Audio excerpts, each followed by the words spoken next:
Supreme কোর্টের নির্দেশে চাকরিচ্যুত হয়েছেন স্কুলের একমাত্র করণিক এবং চতুর্থ শ্রেণীর কর্মী। তাই স্কুলের তালা খোলা থেকে আরম্ভ করে ঘন্টা বাজানো, স্কুলের হিসেব সামলানোর কাজ একা হাতেই করতে হচ্ছে প্রধান শিক্ষককে। তার নিজের কাজ লাটে ওঠার জোগাড়। চূড়ান্ত সমস্যায় নদিয়ার রানাঘাটের রথতলা কলোনি হাই স্কুলের প্রধান শিক্ষক অনুপ ঘোষ। স্কুলে ছাত্রের সংখ্যা 400, শিক্ষক রয়েছেন 10 জন। করণিক ও চতুর্থ শ্রেণীর কর্মী ছিলেন 1 জন করে। সেই করণিক ও গ্রুপ ডি কর্মী চাকরিচ্যুত হওয়ায় স্কুল চালানোই দায় হয়ে পড়েছে।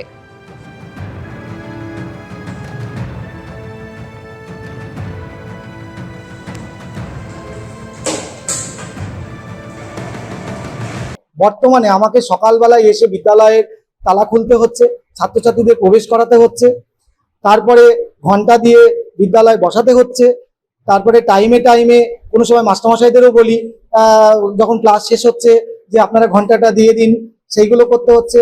কোনো সময় ব্লকে অফিসিয়াল কাজে যেতে হচ্ছে, এডিআই এ যেতে হচ্ছে, ব্যাংকে যেতে হচ্ছে।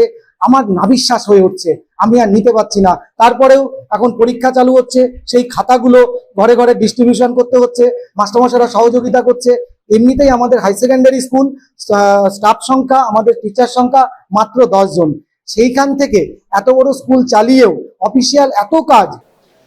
যোগ্যদের চাকরি যাতে না যায় তা নিশ্চিত করার পাশাপাশি অযোগ্যদের উদ্দেশ্য বার্তা দিয়েছেন মুখ্যমন্ত্রী মমতা বন্দ্যোপাধ্যায়। তিনি বলেন, আগে যোগ্যদেরটা দেখা যাক, তারপর বাদবাকি যারা থাকবেন, যাদের অযোগ্য বলা হচ্ছে, তাদের বিরুদ্ধে কি কি প্রমাণ রয়েছে সবকিছু দেখব।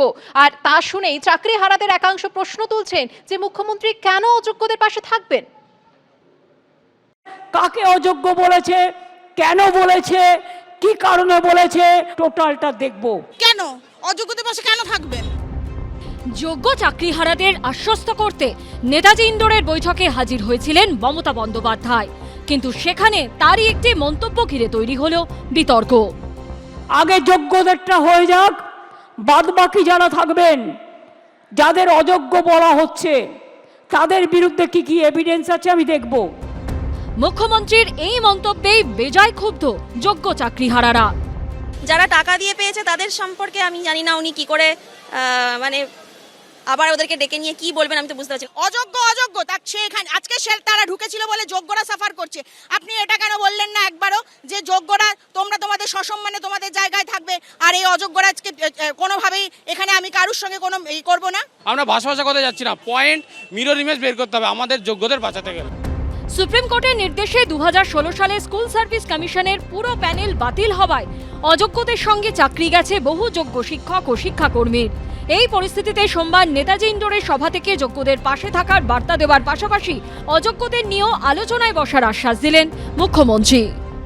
সেকেন্ড পেজ, কাকে অযোগ্য বলেছে, কেন বলেছে, কি কারণে বলেছে, কোন এজেন্সি তদন্ত করেছে, কি কি কাগজপত্র আছে, টোটালটা দেখব। তারপরে তাদের নিয়ে আমি আলাদা করে মিটিং করে আমাদের কথা বলবো, এবং যোগ্য অযোগ্যের মধ্যে গন্ডগোল লাগাবেন না।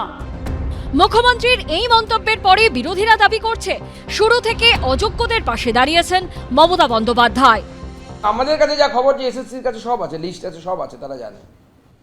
শুধু তারা এই যোগ্যদের কাঁধ দিয়ে অযোগ্যদেরকে বাঁচানোর জন্য এই চেষ্টা সমানে করে যাচ্ছে। প্রতি ছত্রে ছত্রে মুখ্যমন্ত্রীর এই আতুর একটা চেষ্টা, কাতর চেষ্টা আমরা দেখতে পাচ্ছি। কোনোভাবে যারা টাকা দিয়ে চাকরি পেয়েছে তাদেরকে বাঁচাতেই হবে, অন্যরা বাঁচুক না বাঁচুক।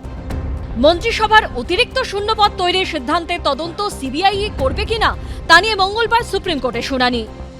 অতিরিক্ত শূন্যপদ তৈরি করেছেন উনি, জেলে যাবেন উনি, ব্যাগ গোছান। এখানে মমতা বন্দ্যোপাধ্যায়ই শিক্ষক সমাজের বা চাকরিহারাদের পাশে আছেন এবং তিনি জট খোলার চেষ্টা করছেন। রাজনীতি তার মতো চলছে, আর এরই মধ্যে চোখের জলে, হতাশায়, উদ্বেগে, উৎকণ্ঠায় দুর্নীতির চরম খেসারত দিচ্ছে হাজার হাজার যোগ্য চাকরিহারার পরিবার।